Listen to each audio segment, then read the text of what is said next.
especially select financials are the ones which have been singled out and by the bears, and there are sharp cuts coming in. One such name is RBL, is actually trading at almost 270 rupees right now, 18% lower. We've been getting the management quite regularly for quarters now, and in fact they were the ones who went ahead and said that there could be some challenging environment repercussions on the bank. I have Mr. Vishwavir Ahuja, CEO of the bank, with us to talk more about it. Sir, are you surprised the way the market is treating the company's stock today, 18%? Is there any reason for worry for shareholders on the fundamental front? Would you like to clarify? Yeah, I think thank you for the opportunity, because what seems to be happening is completely, if I may say, unexpected is a mild word. It seems to be highly speculative and misplaced, if I may put it that way.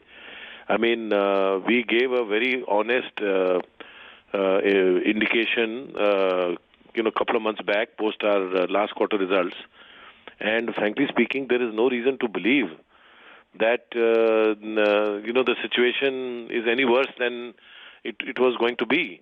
And in fact, we continue to be growing and profitable. And all of that will come out very soon in our result announcements a little over 2 weeks from now. So I think, we are profitable as a bank. We are growing as a bank, not just on an, overall basis, even on a quarterly basis. And all of that, obviously I can't get into the details right now, but fundamentally, nothing has changed. And I'm surprised that, week after week, there seems to be some news flow which seems to be, completely misplaced from the facts. Has your book quality deteriorated between last quarter and right now? Are there any accounts which you were expecting where recovery would have happened, they have not happened? Are there any fresh slippages?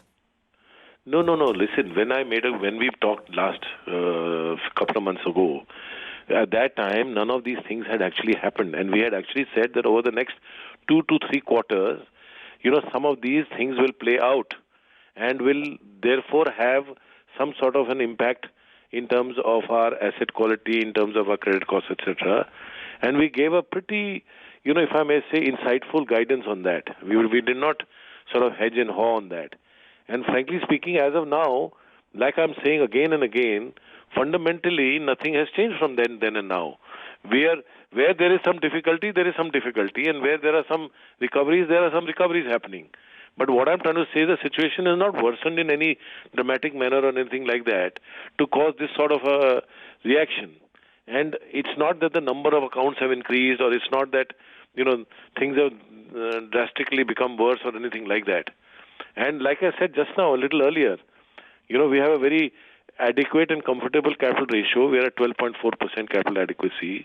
We continue to grow and we continue to be profitable. And I see no reason whatsoever for this kind of reaction to take place. And therefore, all I can say, every few days there is some news.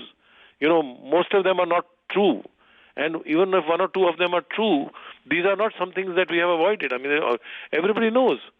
So we have said that there are a handful of accounts. Pretty much everybody has an idea. We can't get into specifics, obviously, for obvious reasons. But the situation is, from our operational perspective, very much under control and stable. Are you aware of any particular funds or a cluster of funds or any FII which is selling your stock? I mean, we're talking about serious amount of investor wealth which has gotten eroded, and your bank stock has fallen the most since IPO. No, let's not talk since IPO. Let's talk last 2 months or 3 months. Also, yes. Yeah. I mean, it has it did extremely well for 3 years post the IPO. Right. And it has happened. Whatever has happened since second week of July, and that also post our own announcement of results and forward guidance of the few challenges that we said, and which everybody's talked about. The entire industry is facing them. Everybody's talking about it. And if at all, there are hundreds of lists that float around in terms of bank NPAs and challenging accounts. And I think we have the least number of names. That's That's absolutely fine, Mr. Ahuja, and that's something that you've been very categorical and candid. I remember my chat with you, even after that entire CCD, ESOP selling issue, etc., which happened, and you were pretty categorical in saying that there is no NPA issue. But what I'm asking is, are you aware of any funds, any cartelization which comes to shorting your stock in particular? No, obviously, if we were aware, then we would be much wiser for that reason. The fact of the matter is that one can only suspect that there is something possibly happening. I cannot say, because these are things that are not in our realm of knowledge. I mean, frankly, we don't worry so much about stock market and those who play the stock market or operate things. We are more concerned about making sure our institution is well managed, and which is exactly what we are focused on. You smell something malicious here, Mr. Ahuja. Would you be taking it up with the regulator? Look, this is something now you are calling me within few seconds or minutes of what has just transpired from a market perspective, and obviously this will make us huddle and review and see what other things we need to do to make sure that the message is clear to everybody that the bank is in good shape, it is well managed, it is strong, it is profitable, it is growing. And the few challenges that are there are faced in much greater measure by several other financial institutions in the country. And if anything, we are pretty much better than most. And certainly within our capacity, we've got the capital, we've got the wherewithal to deal with it. And we've got the absorption capacity for these little challenges that are there. And it's not anywhere near being anything that should in any way disturb or derail our performance or growth journey of the bank. So let's work with more than that I cannot say. I appreciate that, and I'm glad we're having a very frank chat. So I'm also asking you very market dominated questions here. You just mentioned your capital adequacy is 10% plus, which means the fear in the market is that, okay, RBL stock has gone down, will they be able to raise capital? But looks like you are in a comfortable position and there is no immediate need for capital. True, and thanks for that question. I had reported also a couple of months ago that we don't have a need for capital. But as a prudent bank, we've always, constantly, periodically raised capital to always remain comfortable. And we have also stated that we have taken all the enabling resolutions to raise the next round of capital. And so the point I'm making is that while we may not immediately need capital because we are comfortable, at the same time, I don't think there is an issue. We always go ahead of time in our capital raising initiatives, and that would be the endeavor even now.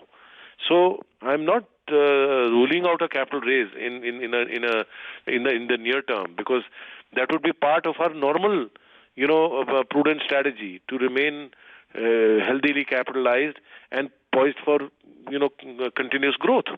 So that, according to me, is a slightly separate matter. And unfortunately, things are sort of coming together that one thing leads to a question on the other. So final questions, and I don't want to get this one wrong. You've said it. I want to repeat it for the benefit of our viewers. At the beginning of the year, you had a guidance, you changed your guidance, you explained to the market what is right, what is wrong. So between your last changed guidance or shared guidance, nothing has changed which will make you believe that you need to revisit your guidance again. I'll be very honest with you. I just made a comment a little earlier that nothing has materially changed, from that point in time. Yeah, the set of, like I said, the handful of names remain the same handful of names. There is no new surprise, negative surprise that has come up. Okay? That's as much as I can say. Also, you must appreciate that in little about 2 weeks from now, anyway, we are set to announce our results for the September 30th quarter, which ended yesterday. And honestly, that will be when we will make a more complete commentary, with the elaboration and the details. So, my point here is that there will be complete clarity from that point of view. The only statement I can make about the so-called proposed results is that we will be growing and we will be profitable, and our journey of strengthening this bank, from time to time will continue. There is no setback or anything that should be anticipated by the market from that point of view. You're not completely denying that the guidance could be changed, are you? No, it's not a question of deny or accept. I just said that 3 times over, that Sure. I'm not materially changing it at all. And the details will be shared. Mr. Ahuja, you patiently answer all our questions, and we're just trying to get the right message across, your message across to Indeed. your shareholders. I'm reassuring all your viewers and investors that from that point of view, there is no material change at all. And the fact of the matter is, the very few names that we are dealing with the same names. There is positive progress that is happening in some of those names. And at the same time, these things don't play out in 30 days or 60 days. The entire industry is sort of talking about it, reporting it, experiencing it. So these things don't get suddenly worse and suddenly better in 15 days, 20 days, 13 days. They tend to play out over time, and therefore we also said in our previous guidance that they will play out over 6 to 9 months. I'm not changing any of those statements. So it's not that you should expect something shocking in this quarter or next quarter. No way. These things will play out. In some of those cases, we still don't have an NPA situation. Maybe in one of them only. So the fact of the matter is that there is no need to... There is a lot of rumor, if I may say. There is a lot of speculation, which is excessive. And I'm making that very clear. Right. Mr. Ahuja, just in a yes or no, I'm going to try and squeeze in one last question. Will your profit be under pressure because of the problematic account? No, our profits will not be the usual level of profits. Obviously, they will be lower. Okay. But we will still be profitable. I mean, the fact of the matter is that obviously, if I have to take a higher provision, the profitability does get impacted, right? And that is exactly what I've guided. I mean, what did we guide earlier? We said our credit costs will go up, that our NPAs will go up. And we gave a very precise indication of that previously. Right. So that is not a new statement. Sure. That is an old statement. Yeah. Yeah, absolutely. It's just that when the stock nosedives, you got to just take every word, and you don't want to really misconstrue anything. So just wanted it on record yet again for the benefit of our viewers. But Mr. Ahuja, pleasure having you on the show. Thank you so much for taking the time out and patiently answering all of our questions. Good chatting with you. Thank you.